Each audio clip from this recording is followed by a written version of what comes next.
Hey, what's up guys? Oke guys, di video kali ini gue akan menceritakan seluruh cerita dari film Door in the Woods yang dirilis pada tahun 2019. Film ini diawali dengan memperlihatkan sebuah keluarga yang terdiri dari Red, istri Red bernama Evelyn, dan satu-satunya anak mereka bernama Kane. Keluarga mereka baru saja pindah rumah ke sebuah kawasan pedesaan di mana di sekitar sana terdapat sebuah hutan dengan pemandangan yang sangat indah.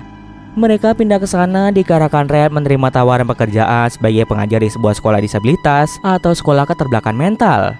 Karena Kane juga merupakan anak yang keterbelakangan mental, ia pun juga masuk ke dalam sekolah disabilitas tersebut di mana Red bekerja. Akan tetapi, baru beberapa kali masuk sekolah, Kane malah diperlakukan buruk oleh teman-teman barunya. Hal itu pun membuat Kane menjadi tidak betah tinggal di lingkungan tersebut dan dia merasa sangat kesulitan untuk beradaptasi dengan lingkungan barunya.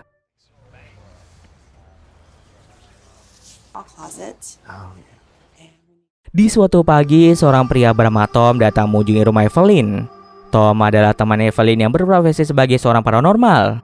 Tom datang ke sana karena telah diundang langsung oleh Evelyn.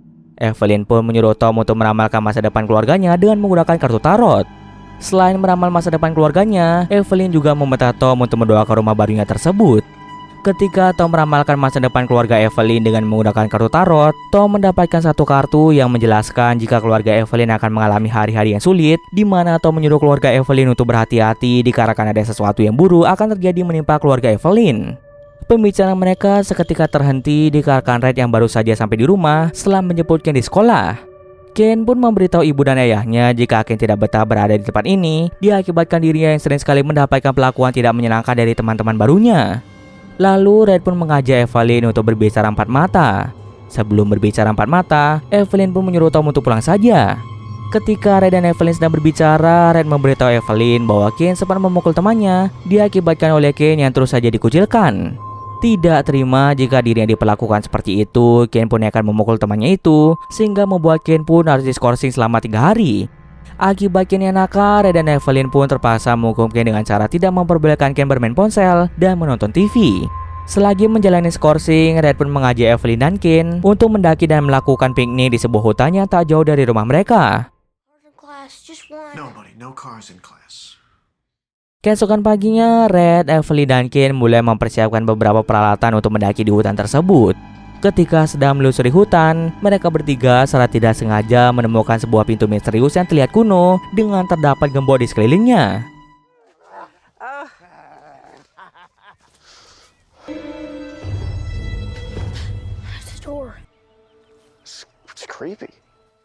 Evelyn pun memiliki ide untuk membawa pintu tersebut ke rumah dan akan ia pasangkan di rumah barunya. Pada awalnya, Red menolak untuk membawa pintu tersebut dikarenakan pintu itu yang menurutnya sangat menyeramkan.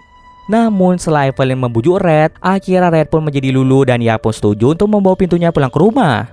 Dengan menggunakan truk, Red pun mulai mengangkut pintu tersebut menuju ke rumah mereka. Setelah tiba di rumah, Evelyn pun segera memotong rantai gembok itu dan mulai memperbaiki serta mengecat ulang pintu itu dengan warna merah agar pintunya terlihat seperti baru dan enak untuk dipandang. Setelah selesai memperbaiki pintunya, pintu itu kemudian dipasang di lemari pakaian. Keesokan harinya, ketika Evelyn ingin mengantar Kane menuju sekolah, ia sempat mengambil jaketnya yang berada di dalam lemari pakaian. Setelah mengantar Kane menuju sekolah, Evelyn pun mampir ke sebuah toko untuk berbelanja. Setelah selesai belanja dan ingin mengambil kunci mobilnya yang berada di saku jaket, Evelyn dibuat terkejut setelah melihat ada banyak sekali ular berada di saku tersebut. Evelyn pun mencoba bertanya pada Kane, apakah Kane sempat memasukkan ulat itu ke dalam saku jaketnya atau tidak. Kane menjelaskan jika dirinya tidak melakukan hal tersebut. Kejadian yang menimpa Evelyn langsung ia ceritakan pada Red. Setelah selesai berbincang-bincang dengan Red, Evelyn pun pergi ke kamarnya untuk tidur. Saat bersiap untuk tidur, Evelyn terkejut setelah melihat ada banyak sosok berbaju putih berada di lorong, dan ternyata itu adalah Kane yang mengaku jika ia sedang mengalami mimpi buruk. Evelyn pun langsung membawa Kane kembali ke kamar dan mencoba menenangkannya bahwa itu hanyalah mimpi buruk biasa. Keesokan harinya, Tom datang ke rumah Evelyn secara mendadak untuk memberitahukan pada Evelyn bahwa dirinya memiliki firasat buruk yang akan terjadi pada keluarga Evelyn. Tom pun memberitahunya jika ada sosok iblis yang tengah mendiami rumah Evelyn.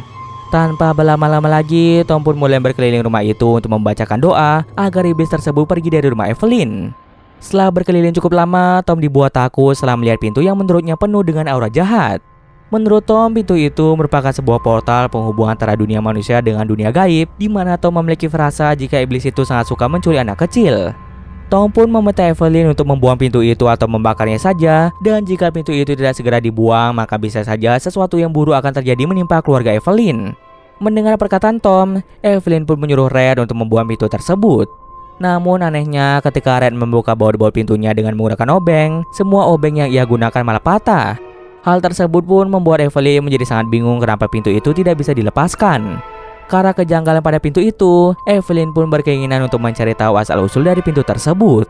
Evelyn pun segera pergi ke perpustakaan umum untuk mencari cerita lokal maupun legenda yang membahas tentang hal supranatural yang pernah terjadi di daerah itu. Setelah sekian lama mencari, Evelyn pun menemukan beberapa artikel yang membahas tentang kasus menghilangnya banyak anak kecil di daerah itu yang diduga karena sebuah pintu terkutuk.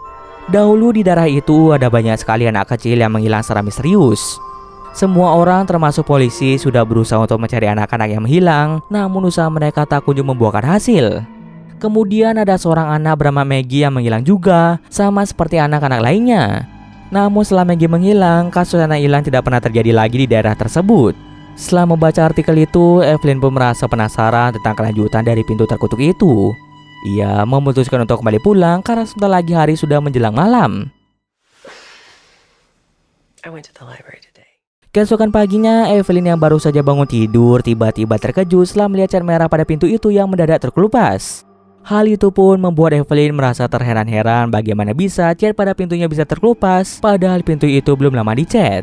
Selagi Evelyn membersihkan cat yang terkelupas, Red pun akan mengantarkan Kim pergi menuju sekolah. Ketika Evelyn sedang membersihkan cat yang terkelupas, ada sosok wanita berpakaian putih yang mulai berkeliling di rumah Evelyn.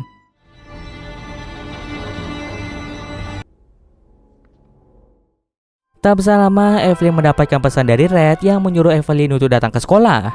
Red pun memberitahunya jika Ken berbuat ulah lagi di sekolah, di mana Ken dengan tega memukul temannya sendiri. Akibat Ken yang tidak bisa diatur, kepala sekolah di sana langsung mengeluarkan Ken dari sekolah tersebut karena Ken dicap sebagai anak yang bandel. Karena sudah dikeluarkan dari sekolah itu, membuat Red dan Evelyn merasa kebingungan di mana Ken akan melanjutkan atau menjalani pendidikannya. Evelyn pun memiliki ide untuk memanggil seorang guru private hanya untuk mengajar Ken.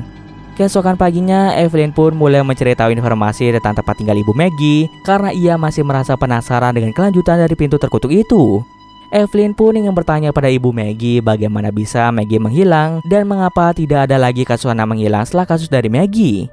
Setelah sekian lama mencari alamat rumah Ibu Maggie, akhirnya Evelyn pun berhasil menemukan tempat tinggal Ibu Maggie dari internet. Tanpa berlama-lama lagi, Evelyn pun bergegas pergi ke rumah Ibu Maggie. Sesampai di sana, Evelyn pun disambut hangat oleh Ibu Maggie yang bernama Catherine. Evelyn pun bertanya apakah Maggie memang benar menghilang diakibatkan oleh pintu terkutuk yang menghubungkan antara dunia manusia dengan dunia gaib. Catherine pun menjawab bahwa Maggie memang benar menghilang akibat memasuki pintu terkutuk itu. Sebelum Maggie menghilang, Maggie sempat bermain-main di hutan dan Maggie secara tidak sengaja menemukan sebuah rumah tua yang berada di tengah hutan. Tidak ada satu orang pun yang tinggal di rumah tersebut. Rumah itu sudah ditinggalkan selama berpuluh-puluh tahun. Maggie yang melihat rumah itu secara perlahan mendekati rumah tersebut dan kita bisa melihat ada sosok tangan berwarna hitam yang mulai mengajak Maggie untuk masuk melewati pintu tersebut. Sepertinya Maggie dibujuk oleh sosok itu untuk masuk ke dalam pintu terkutuk. Sebelum masuk ke pintu itu, Maggie sempat menjatuhkan boneka miliknya. Setelah Maggie masuk ke dalamnya, Maggie pun mendadak menghilang secara misterius. Catherine pun sudah berusaha mencari Maggie di hutan, namun ia tak kunjung menemukannya. Hingga akhirnya Catherine pun menemukan boneka milik Maggie yang berada di rumah tua tersebut. Catherine pun menyimpulkan jika anaknya yaitu Maggie masuk ke dalam rumah tua itu. Tapi setelah Catherine berkeliling di dalam rumah tua itu, Catherine tak kunjung menemukan keberadaan dari Maggie. Sadar jika ada yang salah pada rumah itu, Catherine pun membeli beberapa bensin hanya untuk membakar rumah tua itu. Namun Catherine merasa sangat bingung kenapa ada satu pintu yang tidak bisa terbakar. Catherine mencoba menuangkan bensin itu mengarah ke pintunya langsung, akan tetapi ternyata pintu itu memang tidak bisa terbakar. Akhirnya Catherine pun menyimpulkan bahwa pintu itu memiliki sebuah kutukan, di mana pintunya tidak bisa dihancurkan dengan cara apapun. Catherine pun mencoba mengubur pintunya di dalam tanah, namun esoknya ketika Catherine kembali, pintunya malah kembali ke tempat asalnya. Oleh sebab itu, Catherine langsung menggembok pintunya dengan rantai agar tidak ada orang yang membuka pintu itu lagi. Nah, terbukti ketika Catherine menggembok pintu tersebut, tidak ada lagi kasus anak yang menghilang secara misterius. Tapi karena Evelyn telah mengambil pintu itu dan telah membuka gemboknya, maka bisa saja sosok iblis yang berada di balik pintu itu akan menculik anak dari Evelyn. Di saat yang sama, Red mengirimkan pesan pada Evelyn yang memberitahu Evelyn jika Red akan pergi keluar rumah, sementara Ken akan tinggal di rumah sendirian. Dengan cepat, Evelyn pun bergegas kembali pulang karena dirinya sangat takut jika Ken akan menghilang sama seperti anak-anaknya lain. 30 menit kemudian, akhirnya Evelyn tiba di rumah dalam keadaan yang sangat panik.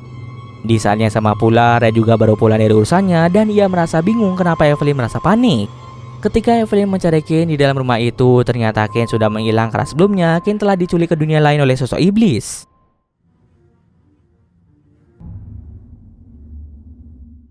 Karena Ken menghilang membuat mereka berdua menjadi sangat panik. Oleh sebab itu, Red menelpon polisi untuk menginvestigasi menghilangnya anak mereka.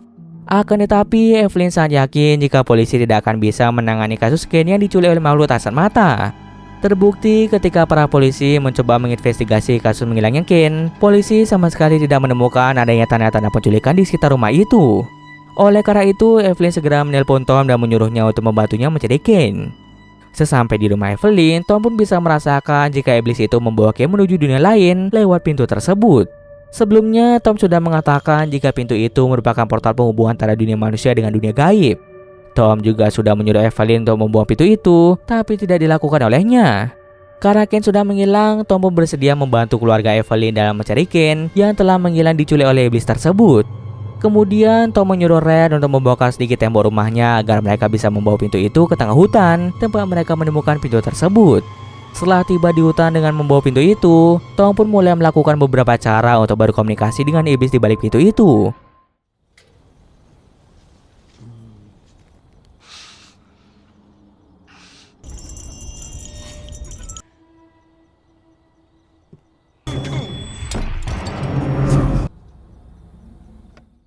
Setelah menggunakan beberapa metode untuk berkomunikasi dengan iblis itu, akhirnya Tom berhasil terhubung pada sosok iblis yang telah menculik Ken.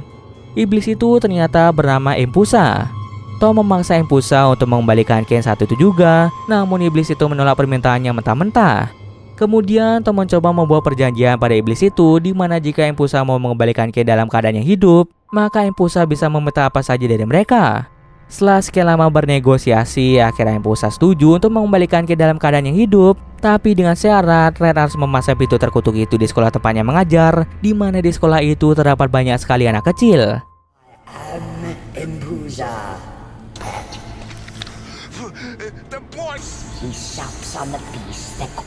Lalu Empusa membuat surat perjanjian yang harus ditandatangani oleh Red dan Evelyn. Dengan ditandatangani surat tersebut, maka mereka pun sepakat untuk melakukan pertukaran di mana Empusa akan mengembalikan Ken, sedangkan Red diharuskan untuk memasang pintu terkutuk itu di sekolah disabilitas. Jika mereka mengingkari janjinya, maka Empusa tidak segan-segan akan membunuh keluarga Evelyn. Karena mereka sudah sepakat dengan perjanjian tersebut, Empusa pun segera mengembalikan Ken ke dunia manusia.